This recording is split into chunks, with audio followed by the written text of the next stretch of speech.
इस क्लास में मैं आपको बताने वाला हूँ रॉक्स यानी कि चट्टानों के बारे में। अब चट्टानें एक ऐसा सब्जेक्ट हो जाती हैं जो हर कोई थोड़ा थोड़ा जानता है, बट अगर मैं बात करूँ तो ये जो पर्टिकुलर पॉइंट है ये काफ़ी ज़्यादा वाइड स्प्रेड हो जाता है, यानी कि डिटेल में आगे चीज़ें चली जाती हैं जो कि एग्ज़ाम में हमारे आते हैं हर बार। तो इस वीडियो लेक्चर में मैंने हर वो पॉइंट शामिल किया है जो कि आपके एग्ज़ाम के लिए इम्पोर्टेंट तो होंगे ही, बट साथ ही साथ इसे करने के बाद आपके जो रॉक्स को लेके बेसिक अंडरस्टैंडिंग है वो डेवलप होगी, आप चीज़ें समझ पाओगे। रॉक होते कितने तरह की है, उनका फॉर्मेशन किस तरह से होता है, उनको डिवाइड किस तरह से किया जाता है, हर वो चीज़ मैंने इसमें शामिल कर दी है। तो आइए क्लास को शुरू करते हैं। सबसे पहले स्टार्ट करते हैं एक बेसिक सा डेफिनेशन से। दो या दो से अधिक खनिजों के समूह को चट्टान कहते हैं। खनिज को इंग्लिश में मिनरल बोला जाता है, ठीक है। तो दुनिया में बहुत सारी चट्टानें हैं, बहुत सारी, जिसको उनके स्ट्रक्चर, उनके साइज और बहुत सारी चीज़ें हैं जिनके आधार पर उनको बांटा गया है। बेसिकली उत्पत्ति एवं संरचना के आधार पे इनको जो है 3 वर्गों में बांट दिया गया है। उत्पत्ति का मतलब हो गया ऑरिजिन, जन्म लेना, और संरचना का मतलब हो गया स्ट्रक्चर। सबसे पहला आपका इग्नियस रॉक यानी कि आग्नेय चट्टानें, दूसरा सेडिमेंट्री रॉक यानी कि अवसादी या आप इसे परतदार चट्टान भी कह सकते हो, तीसरा मेटामॉर्फिक रॉक्स यानी कि कायांतरित चट्टानें। अब बेसिकली दुनिया में जितने भी रॉक्स हैं उसको तो 3 ही भाग में बांट दिया गया है। दिखने में छोटा लग रहा होगा, बट जब इसको एक्सपैंड किया जाएगा आगे तो ये बहुत ही ज़्यादा वाइड स्प्रेड हो जाएगा, बहुत ही ज़्यादा छोटे छोटे पॉइंट इसमें ऐड होते जाएंगे और कन्फ्यूजन जो है क्रिएट होते जाएगा। इस वीडियो लेक्चर में मैंने इग्नियस रॉक के बारे में हर चीज़ डिस्कस करा है, और हमारा जो दूसरा वीडियो है उसमें मैंने सेडिमेंट्री रॉक और मेटामॉर्फिक रॉक के बारे में डिस्कस करा। तो उस वीडियो की जो लिंक है वो डिस्क्रिप्शन में आपको मिल जाएगी, जाके आप चेकआउट कर लेना। इसके बाद पहले ये समझो इग्नियस रॉक के बारे में अगर डिटेल में चर्चा करें हम, तो इग्नियस रॉक को शुरू करने से पहले छोटी छोटी चीज़ें जो है उसको हम समझते हैं, पहले उसको हम पहले फोकस में लाते हैं। तो इग्निस जो वर्ड है, इग्निस का मतलब होता है फायर, लैटिन वर्ड है, मैंने बताया आपको। और इग्नियस रॉक जो होते हैं ना, ये मैग्मा के ठंडे होने से बनते हैं। अब आपको पता होगा, आप पिछली क्लासेस करते हो, या यूं ही कॉमन सेंस वाली बात हो गई कि धरती पे कितना ज़्यादा मैग्मा भरा हुआ है इसके अंदर में, इसके मेंटल में, इसके कोर में, है ना। ये मैग्मा जब ठंडा होता है तो इग्नियस रॉक बनाता है, बस यही जान लो आप। दुनिया में जितने भी रॉक्स देखते हो, जितने भी रॉक्स देखते हो, ये सारे के सारे रॉक कभी न कभी इग्नियस रॉक थे, ठीक है। इसलिए इसे प्राइमरी रॉक बोलते हैं, यानी कि मैग्मा के ठंडे होने से ही दुनिया में जितने रॉक्स आप देखते हो, ये जो आप देख रहे हो इतने सारे, ये सारे के सारे मैग्मा के ठंडे होने से ही बने हैं। और सबसे पहले बने थे वो इग्नियस रॉक, इसलिए इग्नियस रॉक को प्राइमरी रॉक भी कहा जाता है। और दुनिया में सबसे ज़्यादा अवेलेबल अगर कोई रॉक है तो वो इग्नियस रॉक ही है। अब क्योंकि मैग्मा का ठंडा होना एक नेचुरल प्रोसेस है, बहुत ही सिंपल सी बात है, नेचर के थ्रू ये सब चीज़ें होती हैं, तो मैग्मा जो है कभी भी ठंडा हो सकता है। कभी भी कहने का मतलब क्या हुआ कि इमेज देखो ध्यान से, मैग्मा जो है धरती के अंदर भी ठंडा हो सकता है और धरती के बाहर आने के बाद भी ठंडा हो सकता है। तो जैसा कि अभी स्पष्ट मैंने किया कि मैग्मा के ठंडा होने के बाद ही इग्नियस रॉक यानी कि आग्नेय चट्टानें जो है बनेंगी। तो यहाँ पे 2 तरीके से मैग्मा को ठंडा होते हैं, आप देख पा रहे हो। एक पहला कि अंदर ही मैग्मा ठंडा हो जाएगा, धरती के अंदर ही, और दूसरा कि बाहर आने के बाद तो ठंडा होगा ही ना। तो इस तरह से इग्नियस रॉक को 2 पार्ट में डिवाइड किया गया है। पहला है इंट्रूसिव इग्नियस रॉक यानी कि अंतर्भेदी आग्नेय सेल, और दूसरा है हमारा एक्सट्रूसिव इग्नियस रॉक यानी कि बहिर्भेदी आग्नेय सेल। अब देखिए, इंट्रूसिव वाले जो है यानी कि जो अंदर में ठंडा हो रहा है, उसके भी डिफरेंट टाइप्स हैं, बहुत सारे नाम आपको दिख रहे होंगे, यहाँ पे कन्फ्यूजन क्रिएट हो जाएगा। तो इन पे जो है ना थोड़ा सा हम विशेष अध्ययन करेंगे, इनको डिटेल में समझेंगे, और इनको जो है याद करना पड़ेगा आपको, क्योंकि ये आते हैं एग्जाम्स में, ठीक है। तो रटना नहीं है, बस समझना है, मैं समझा दूंगा। वहीं दूसरी तरफ बात करें एक्सट्रूसिव इग्नियस रॉक की, तो इनमें आपका बेसाल्ट, ऑब्सीडियन, प्यूमाइस, गैब्रो या गिरनाइट, और भी ऐसे ऐसे 15 टाइप के हैं टोटल, ठीक है।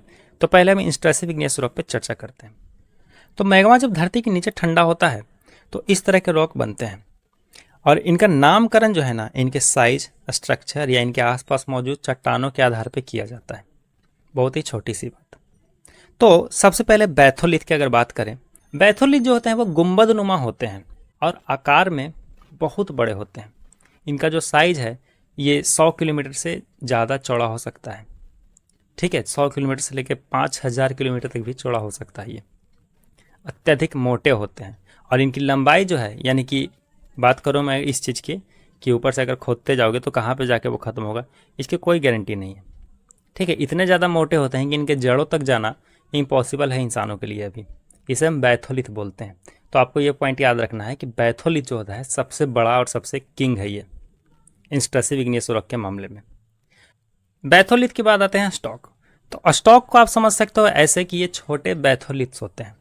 वो बैथोलिथ जिनकी चौड़ाई या लंबाई कम होती है, ठीक है, जिनकी चौड़ाई बेसिकली 100 किलोमीटर के आसपास होती है, उसे हम स्टॉक बोलते हैं। तो इसलिए मैंने यहाँ पे लिख दिया है कि छोटे बैथोलिथ को जो है ना क्या बोलते हैं, स्टॉक बोलते हैं। तीसरा हम बात करें लैकोलिथ की। तो लैकोलिथ जैसा कि देख रहे हो यहाँ पे, ये छतरी जैसा आपको दिख रहा होगा, आर्क के शेप का, ठीक है, आर्क के शेप का, इसे छतरी नुमा भी हम लोग बोलते हैं, इसे हम लोग लैकोलिथ बोलते हैं। तो इसमें इंटरेस्टिंग क्या है और इसमें हम कैसे याद करेंगे इसको समझो ध्यान से। लैकोलिथ्स वो इंस्ट्रसिव रॉक्स है ना, देखो सबसे पहले तो मैग्मा को आप यहाँ पे देख पा रहे होगे, ये मैग्मा बेचारा ऊपर आना चाहता था कभी पास्ट में, लेकिन बीच में ही ठंडा हो गया। और अगर ये ऊपर आ जाता ना तो ये ज्वालामुखी का रूप ले लेता। तो ये क्या हुआ ना कि बीच में ही कहीं अटक के रह गया, परतों के बीच में फंस के रह गया, इसीलिए इसे पथभ्रष्ट ज्वालामुखी भी बोलते हैं।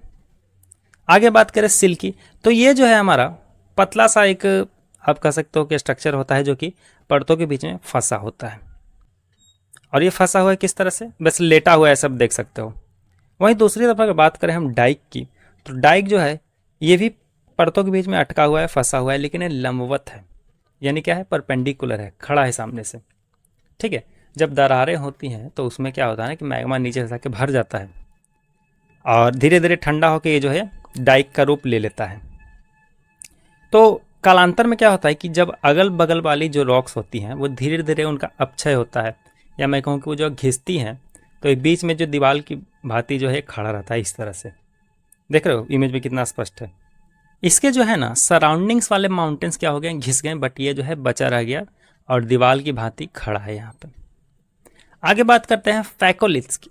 तो जिस तरह से सील चट्टानों के बीच में फंसा हुआ था, उसी तरह से फैकोलिथ जो होता है ये भी चट्टानों के बीच में फंसा हुआ होता है, बट ये जो है मोड़दार भाग में जाकर फंस जाता है। तो इस तरह से स्ट्रक्चर बनाता है। बस ये 4-5 चीज़ें जो है इंपॉर्टेंट थी, बैथोलिथ, ग्लाइकोलिथ, सील, डाइक, फैकोलिथ और स्टॉक। मैंने इमेज दिखा दिया है, इसको कई बार सुनोगे आपको याद हो जाएगा। अब अगर मैं बात करूं एक्सट्रसिव इग्नियस रॉक की, तो जैसा कि मैंने बताया कि जब मैग्मा बाहर आता है, तो जब मैग्मा बाहर आता है तो उसे तो हम लावा बोलते हैं, सिंपल सी बात पहले ये जान लो। और जब ये लावा ठंडा होता है ना तो बनती हैं एक्सट्रसिव इग्नियस रॉक। अब इन दोनों में डिफरेंस क्या होता है, तो डिफरेंस बहुत सारी डिफरेंसेस होती हैं। सबसे पहला डिफरेंस क्या होता है कि जब चीज़ें अंदर ठंडी होती हैं बिना एयर के, तो इनके जो क्रिस्टल्स होते हैं ये काफ़ी बड़े बड़े होते हैं, ठीक है, इनमें क्रैक्स कम देखे जाते हैं। वहीं दूसरी तरफ अगर मैग्मा बाहर आके ठंडा हो रहा है तो इनमें क्रैक्स ज़्यादा दिखा जाएगा। जो चीज़ें तुरंत ठंडी हो जाती हैं उनमें दरारें ज़्यादा देखने को मिलती है, ये बहुत ही कॉमन सी बात है।